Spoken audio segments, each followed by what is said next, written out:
our prepared speech. Let me just turn this off for a second so everyone can see everyone's face. Prepared speeches are one of the most important parts of the Toastmasters journey because everybody who takes part in the club, all of our members, partake in Pathways. That's our educational program. And out of our educational program are the opportunities to give speeches, longer form speeches to the club. You saw a little bit of table topics. Now you're going to see some longer speeches.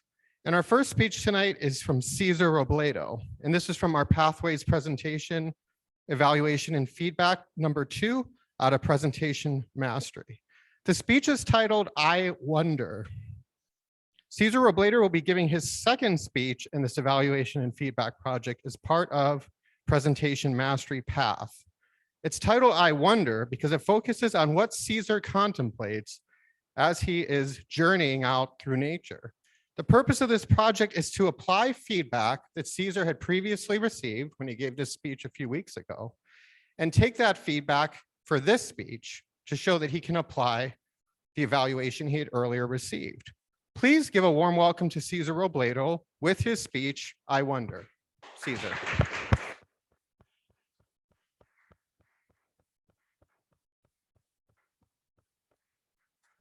Thank you, Toastmasters President, honored guest, and fellow Toastmasters.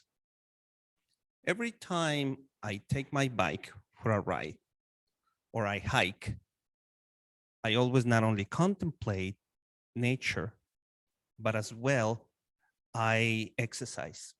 And it's a very relaxing activity, both of them. When you exercise or you do any kind of physical activity, your body can go into a automatic mode. It just works by itself. You don't really need to think about what you're doing. That allows you a very good opportunity to think about things you normally don't consider. You can let your mind wander. The same happens when you sleep.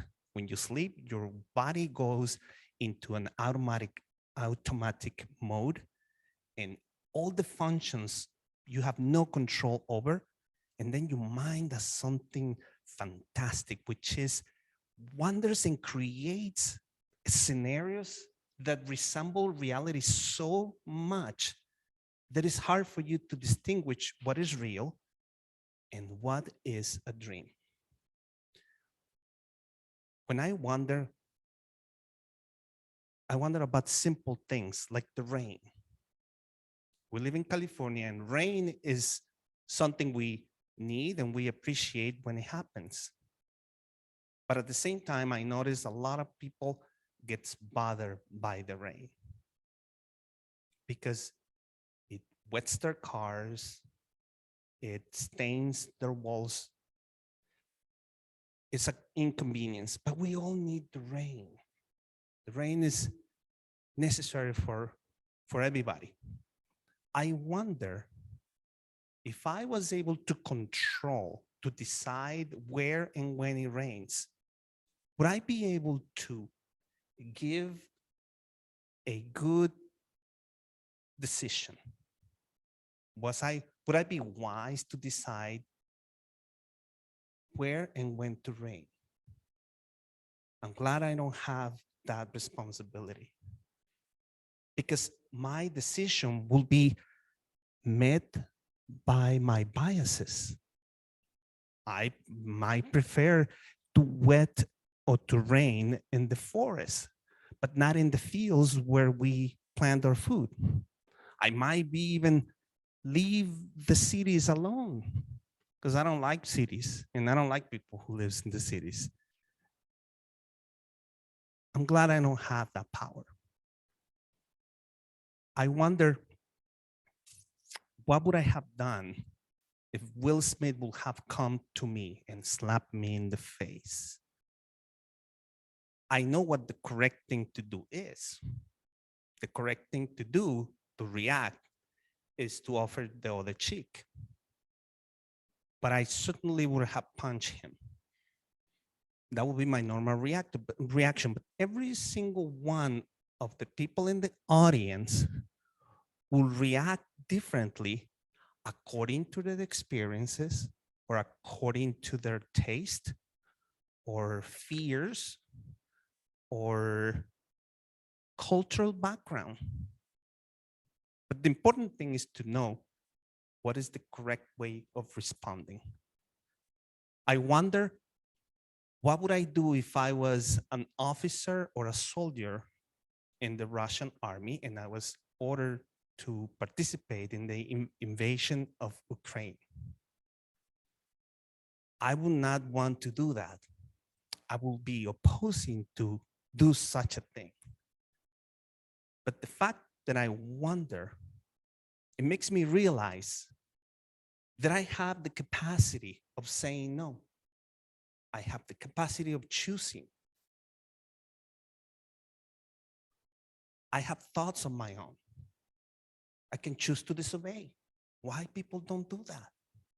Why do we need to follow orders? And certain things is very necessary, but you have to exercise your own principles. I wonder also very simple things, like why the sky is blue. Why is it blue? People can give me an explanation of the physics that explains such a phenomenon. I don't want to know that. I want to know why it's such a pleasant color. The ocean is also blue. It's a very pleasant color. The vegetation is all green. Also very pleasant color. It suits your senses. It doesn't tire you. The more I observe, I found design, not evolution. René Descartes is a philosopher, and through a process of elimination, he decided what makes who he is. He started thinking, am I the same person if I lose my limbs? Am I the same person if I'm unable to see? So by the process of elimination, he came to the conclusion of a phrase that is called cogito ergo sum. It means, I think, therefore I exist. So every single time we exercise our thoughts, we're existing. Every single time we wonder, we exist. The pleasure of existing is the pleasure of thinking. And the pleasure of thinking comes along with the pleasure of wondering. Keep your eyes open, look around, never lose your capacity of wondering. Never get tired of that. And with that, I close. Thank you, Toastmaster President.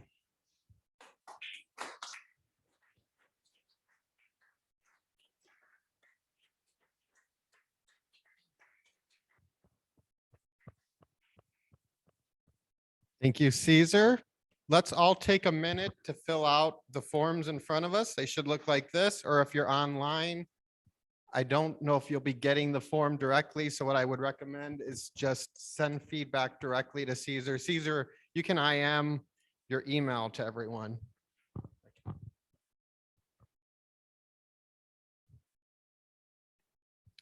Yeah, if you can email Cesar if you are online, your quick feedback over email. Usually we do have an online form process. I don't think we're launching that today. For those in the room, we're going to give a minute. We'll just give the timer a minute to put our feedback on these forms. So just write your thoughts. I'm sure Cesar would appreciate it.